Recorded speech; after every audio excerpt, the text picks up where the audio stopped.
Hi, everybody. Welcome to Connect to Create. I'm Kathy Ondas with Simply Cards by Kathy. And today is Thursday. Oh my gosh. I'm not even sure what the date is today. But we're going to have some fun with a technique called glass or crack glass. And I'm going to show you how to do it. It's an old technique, but it is a goodie. If you are new to Connect to Create, this is a collaboration between myself and a friend and another Stampin' demonstrator, Pat Fairless from Fairless Stamping Flair. And we come to you each week, we alternate, and we bring you a technique, and it's a short video where we show you how to do the technique, and then we actually show you a couple cards in which we've used that technique, but we don't actually make the cards video. If you are ever looking for these, you can find them on either mine or Pat's Fairless Stampin' Flair YouTube channels, and they're there under a playlist, so you can go back and watch any of them. So I'm excited to show you this technique, so I'm going to flip this camera down and we're going to get started.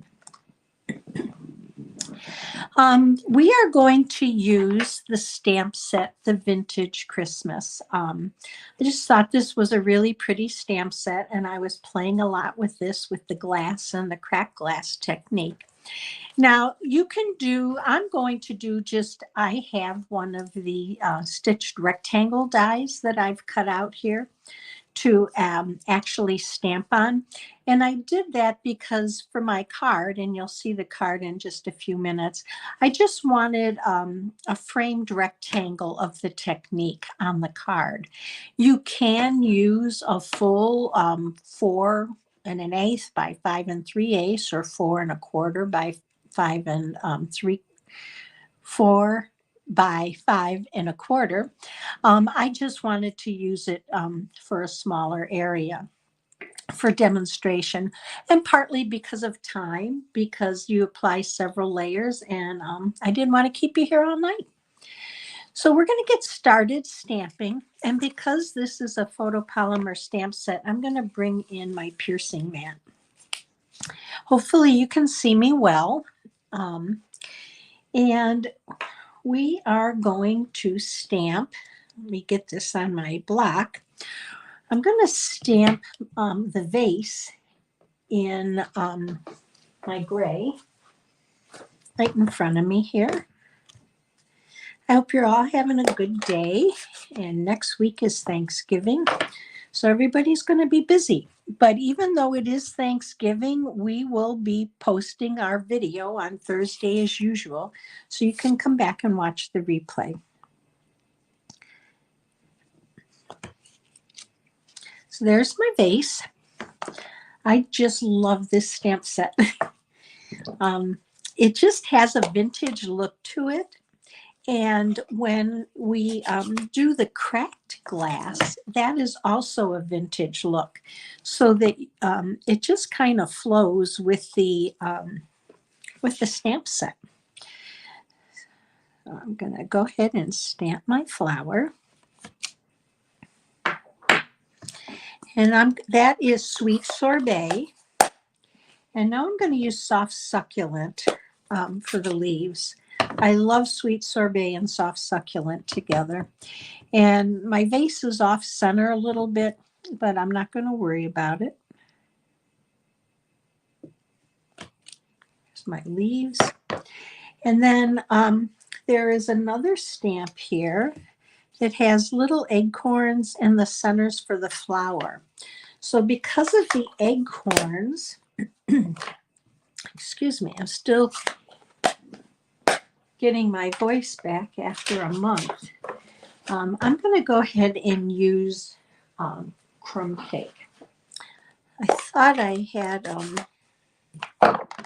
soft suede here, but I don't see it, so we're going to use crumb cake. And it might be a little light, but it's not so much for the stamping as I want to show you the technique. And these just fit right around, and I'm going to pull it in for you to see, in the center of the flowers. So you just have to line them up. And make sure I do that here.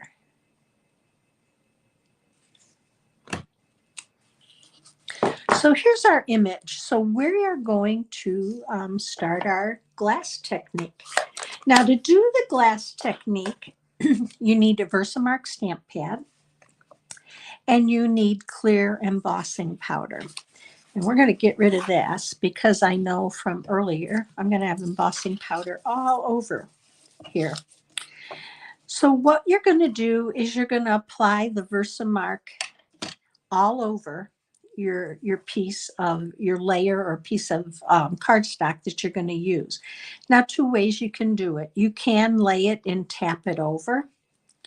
One of the ways I found that works best for me is to just lay my cardstock on the Versamark pad and gently press so that I know I am getting good coverage, because I want to make sure that I have the Versamark all completely covering my image or my layer, whichever you're doing this technique with. Okay, so we're going to move that off to the side, and I'm going to pick this up, and hopefully you can see the little bit of the sheen from the Versamark there.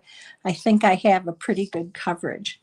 So I'm going to bring in a second piece because I don't, if I got any Versamark on this layer, I don't want this, my embossing powder sticking to it. So now we're just going to cover this whole image.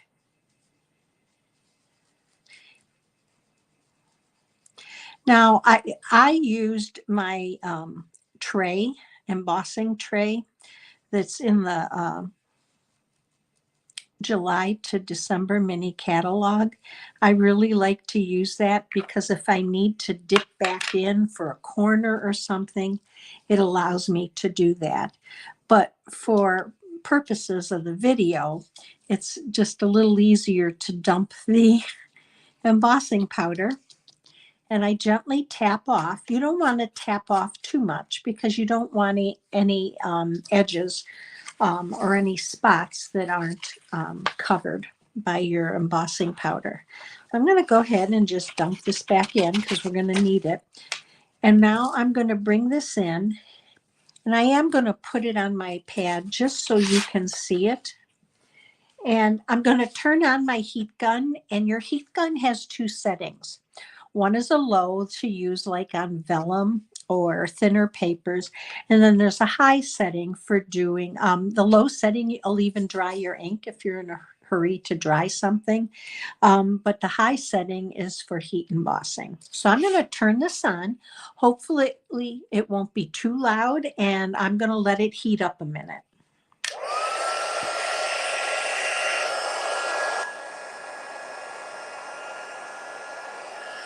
Okay, and I'm going to bring it in, and I hold it about, I hold it about 5 to 6 inches away from the paper. And you can see as it turns, you can see as the embossing powder melts, I just move right along with it. And you're getting that embossed sheen that we see with the clear embossing powder. Now make sure that you keep your hands out of the way because you can get burned and it isn't pleasant. And then once that seems to be embossed and you see your powder is melted, I just let it cool for a minute, and then we're going to do another layer. And to do that other layer, I'm simply going to take my stamped area that I want to do the glass technique on, and I'm going to repad it over my Versamark pad, and we're going to add another layer.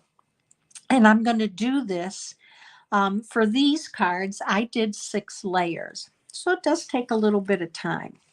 So here we go again. Just going to go ahead and make sure I get good coverage. Move it up. So as you're doing this, depending on what you're doing, you may put on as many as 10 layers of clear embossing powder. At one point, Stampin' Up! Had a thicker clear embossing powder that worked really well for this technique, but they no longer have it. And you can see it's covered again.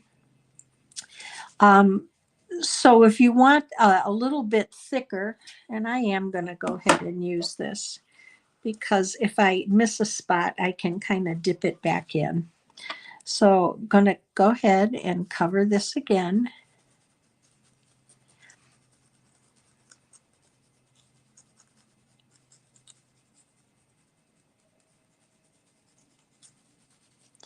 And I just want to make sure I get everywhere. And then as I pick it up from one corner, I'm going to gently tap off, and we have another layer. And you can see the sheen is gone. So now let's move this out of the way, and we're going to go ahead and start our heat gun again and do another layer.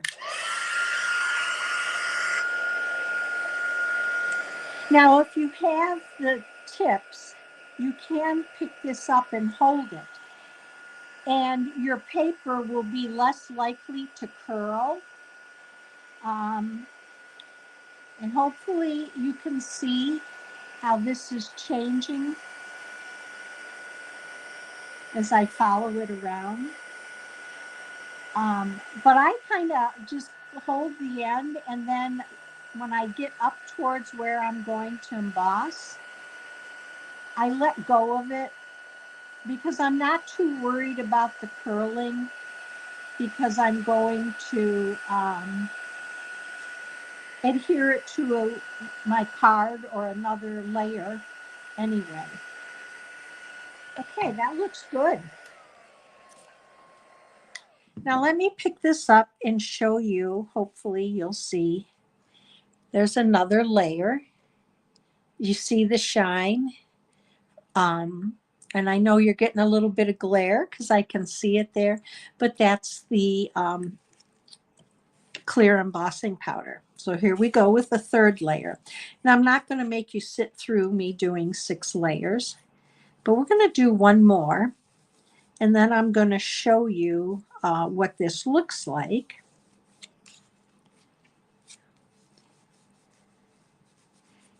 And show you the finished product. So it's a easy technique, but it takes a little bit of time to do the layers. And the more layers you do, I think the nicer it looks. I've never done one in less than 6 layers, and I've gone up as many as 12. So it just depends on your look and that you're going for, and what you want to do with it. So let's do another layer here.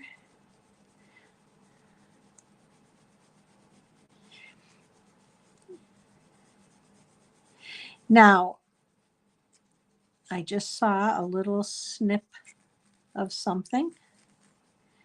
Well, hopefully it's going to come off.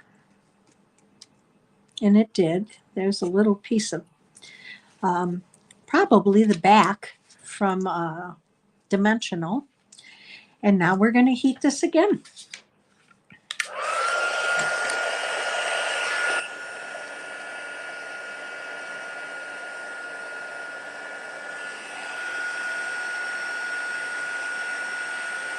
And you can see again, once the heat gun gets hot, because of doing so many layers of the embossing powder, it starts to turn very quickly when you turn your heat gun on.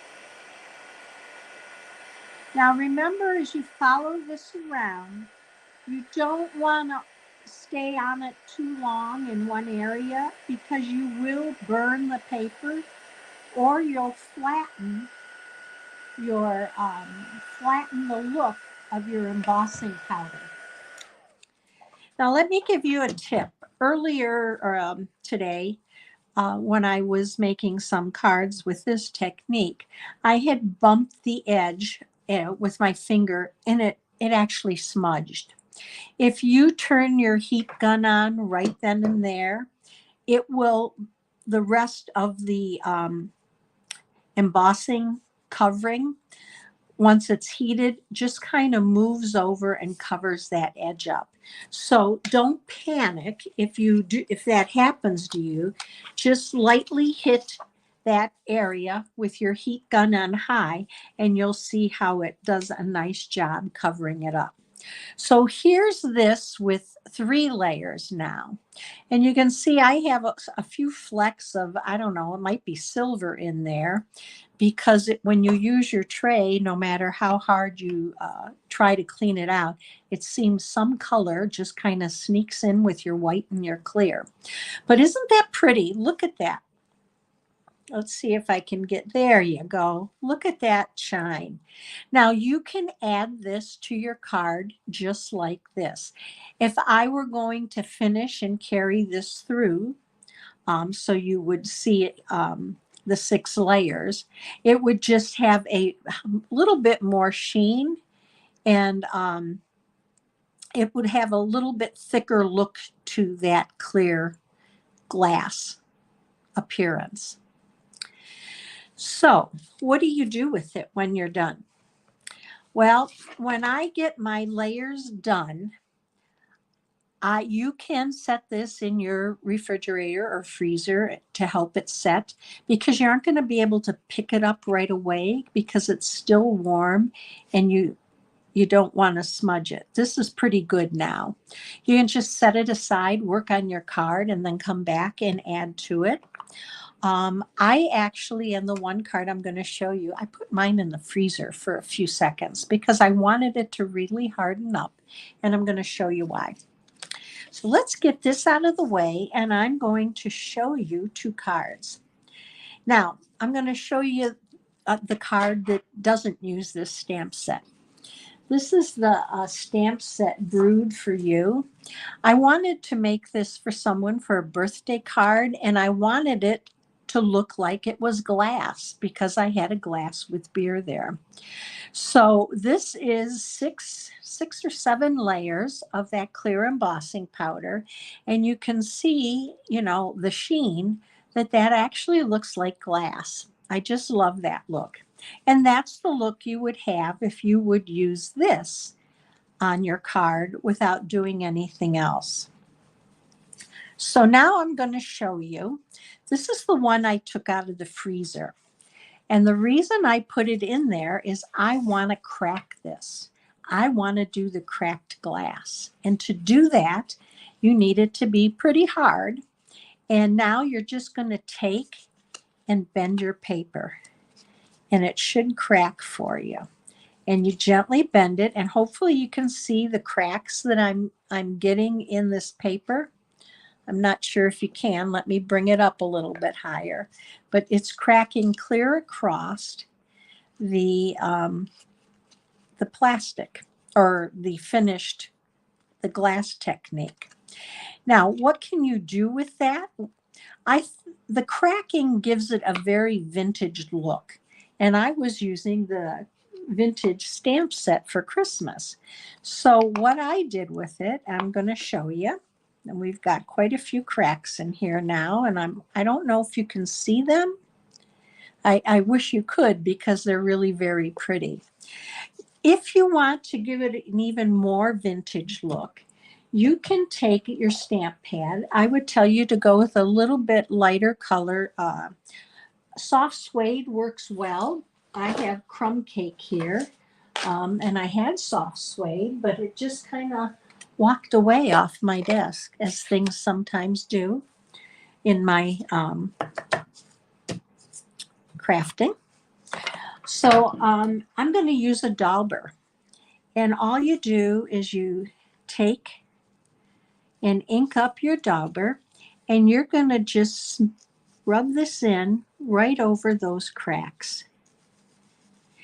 You know, I know someone's probably sitting there watching me do this thinking, oh my gosh, um, it's all going to be brown and stained. Actually, it isn't. I'm trying to work to get the crumb cake into the cracks and the crevices so it picks up the color of that, but it's going to wipe right off because of this glass-like finish. So let's just add a little bit more here. And I'm rubbing it in fairly good. And now I'm just going to take a tissue and we're going to move this out of the way. And we're just going to rub it off gently. And you'll see that that crumb cake comes off. And I'm going to pick this up and hopefully now you'll be able to see those cracks a little bit easier.